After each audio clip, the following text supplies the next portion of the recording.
So, isa pa to, na nakita natin flood control project, meron doon sa kabilang dulo, hindi masyado mapunta kung di tayo magbangka. Nandyan sa kabilang dulo, butas na naman, hindi na pero nagkaroon yan, nasira o hindi po, never nagkaroon. Hindi talaga, hindi ginawa. Ito na naman, the same thing. Pag titignan mo yung report sa atin, completed lahat, meron na yan.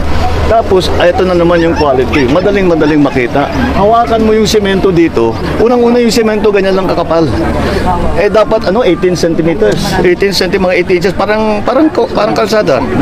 Dapat ganyan kakapal. Ganyan lang nandyan.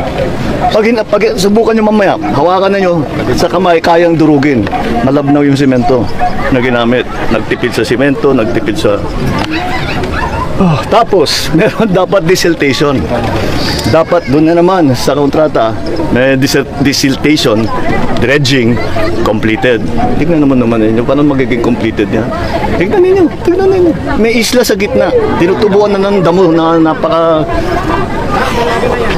Masukal na yan, yun. Ibig sabihin, matagal na silang hindi nagde-dredge. Although sa report namin, nagde-dredge sila. Ayan na naman. Hahanapin natin yung sinong responsible dito sa gobyerno, sa private. At kailangan managot sila dito sa kanilang ginawa. Managot sila, huwag sila managot sa akin, managot sila dito sa mga tao dito na yung mga kahirapan na dinala nila sa mga buhay nila. Kasi malaking budget ang nakalaan. Kaya lang, ang trabaho, hindi sapat siguro sa sapat o sobra o binubulsa. Sana aksyonan niyo yun. Sayang ang pera. Pwede niyo po bang maikwento sa amin, sir, kung ano yung mga nararanasan niyo ngayon na bumabaha dahil sa putol na flood control project? Unang-una nga po dito, ma'am, ang isang mahirap dito, yung agos po, napakatulin. Tapos nga po, may na-aksidente nga po diyan na bangka. Tumagilid doon dahil pinadpad po doon ng agos. Tsaka po talagang matindi pong kalbaryo sa amin dito, inaabot namin dito. Napakahirap po talaga. Ano naman po masasabi niyo, sir, na pinupuntahan na ni Pangulong Marcos yung mga ganitong proyekto at gusto niyang panagutin yung mga involved sa corruption? Kami po lubos na nagpapasalamat sa kanya na talagang natulungan nila kami rito dahil kailangan po talaga. Dahil marami na pong nahihirapan dito. Lalong-lalo na po yung mga pumapasok, hindi makapasok dahil malalim ang tubig. Talagang matindi po ang kalbaryo namin dito. Sa amin ang tubig. Hanggang bewang kasama pag nagpawala pa yung dam, ulan, pasok lahat dito. Kaya ang nangyayari kami, walang magagawa, talagang ganun ang buhay. Kaya lang kawawa ang mga batang nag-aaral na lumulusong sa tubig, minsan nagdudulat. Kawawa naman. Kaya Mr. Pangulo, sana naman po dingding nyo yung kahilingan namin na sana matapos agad itong riprap na putol. Mahirap po sa kalagayan namin, ilang taon na kaming ganito, 4 na taon na itong riprap na putol na ito. Inihiling naman namin na gawin bigyan ng action kung maaari agad-agad. Hindi naman nagmamadali. Kung magagawa na, madbilis para lang sa mga bata. Kami matatanda na kaya pa namin mag-tiis Kayo nakikita mo mga bata nagdudulas, umuwi ng basa.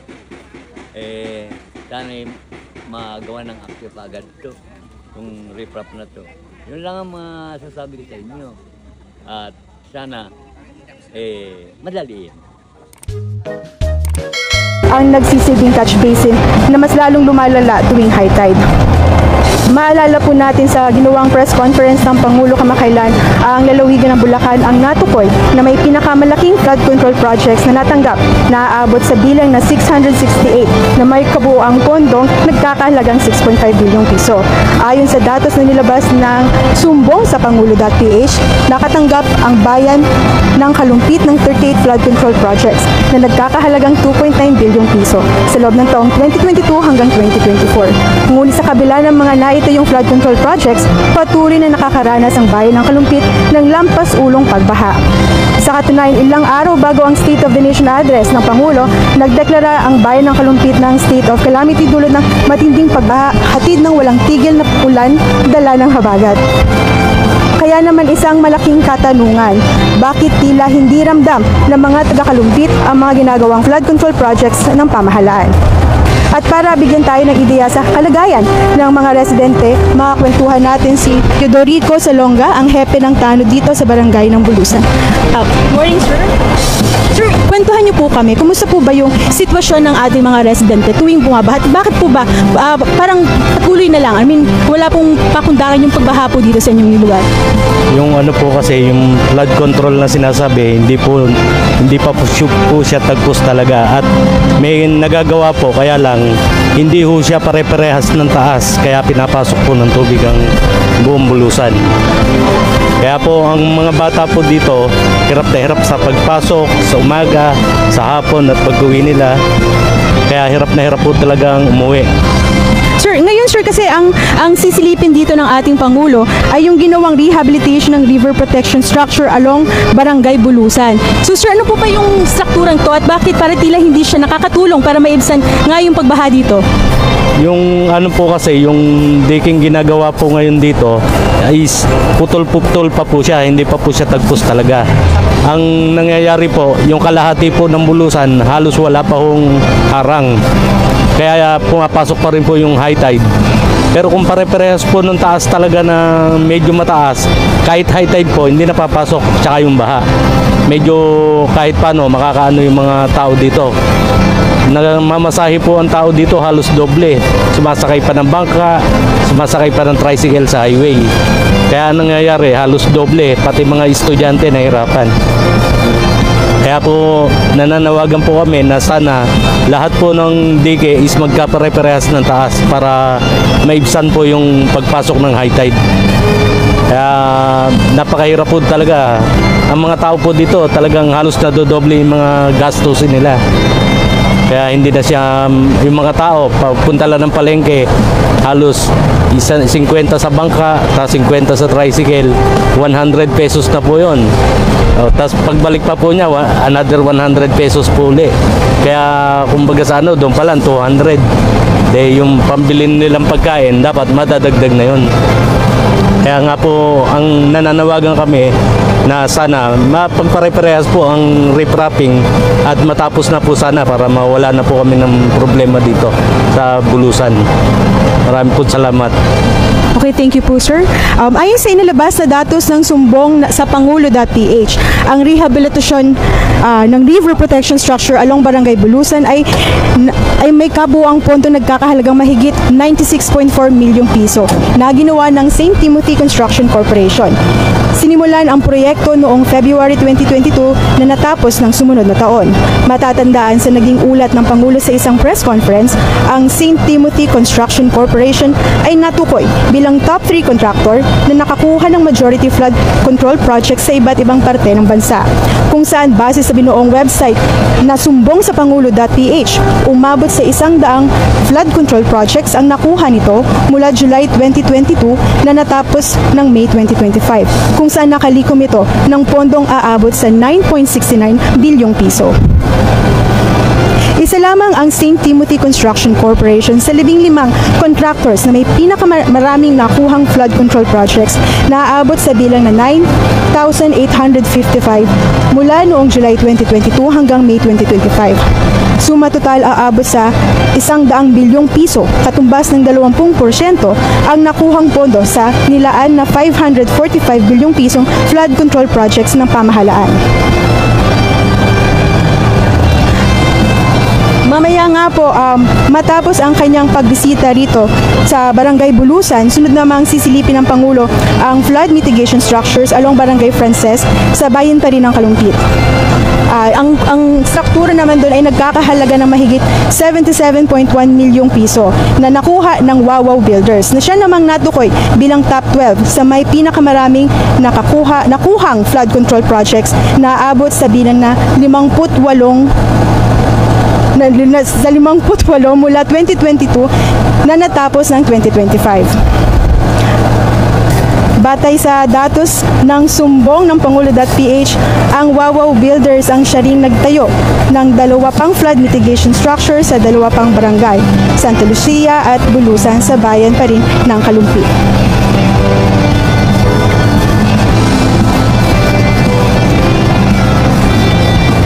Isa sa nakakapagtaka rito, kahit na magkakaibang lugar tinayo ang natukoy na flood control projects, halos magkakapareha ang naging project cost ng mga ito. Ang ginawang pag-inspeksyon ng Pangulo ay alinsunod sa kanyang naging panawagan sa kanyang State of the Nation address para sa masusing pag-imbestiga sa mga depektibong flood control projects, kung saan naglagak ng pondo ang pamahalaan para sa pagbuo ng mga flood control projects na may kabuuang bilang 9,855 mula July 2022 hanggang May 2025 na may sumang total na pondong aabot sa 100 bilyong piso.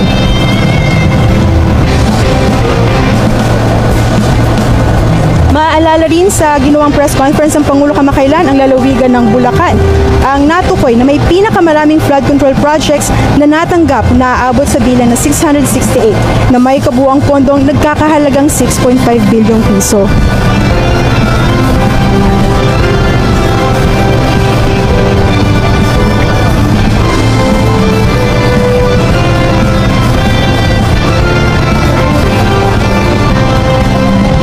At yun nga po ang naging kwento sa atin ni Teodorico Salonga, ang hepe ng tanod dito. Mahirap nga po talaga sa mga kabataan lalo na natawirin ang hanggang bewang na pagbaha dito sa Barangay Bulusan. Siyempre magastos din ito kasi yung mga pamasahe na kailangan pagbayad ng bangka para lang makapunta sa kanilang paaralan. So kung iisipin natin, ang flood control projects dito sa Bulusan ay binuo noong 2022 na natapos noong 2023. Pero kung mapapansin natin, hindi tuloy-tuloy yung ginawang structure ng flood control projects dito, kundi may putol-putol siya. So yan ang dahilan kung bakit patuloy pa rin pumapasok ang baha dito. So parang nawawalang silbi yung mga itinayo nilang flood control projects.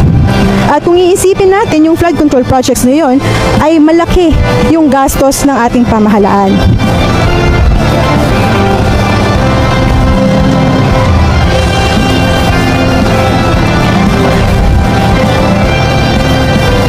So eto nga po, patuloy na tinitingnan ng Pangulo ang naputol na protective structure along Barangay Bulusan. Ito po ay nagkakahalagang 96.4 milyong piso. Pero sa nakikita natin ng ating Pangulo, hindi naging kompleto ang naging estruktura. At dahil nga po putol-putol ang ginawang structure ng St. Timothy Construction Corporation, pumapasok pa rin yung tubig baha. Lalo na sabi ni Minister na pag high tide, madaling pumapasok ang tubig.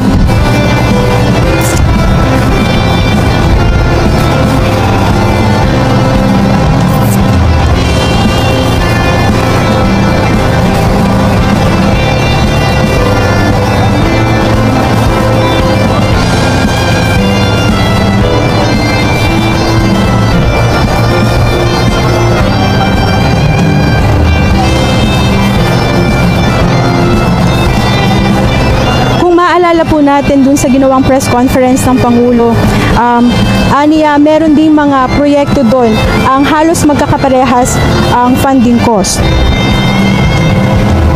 Doon sa pupuntahan ng Pangulo sa second venue niya, ito po yung mitigation structure along Barangay Frances sa bayan pa rin ng Kalumpit. Yun po ay 77.1 bilyong piso. At syempre ang kumuha po ng construction projects po nito ay ang Wawaw Builders. Na siya namang natukoy bilang top 12 na may pinakamaraming nakakuhang flood control projects na aabot sa bilang na 58 mula 2022 na natapos noong 2025.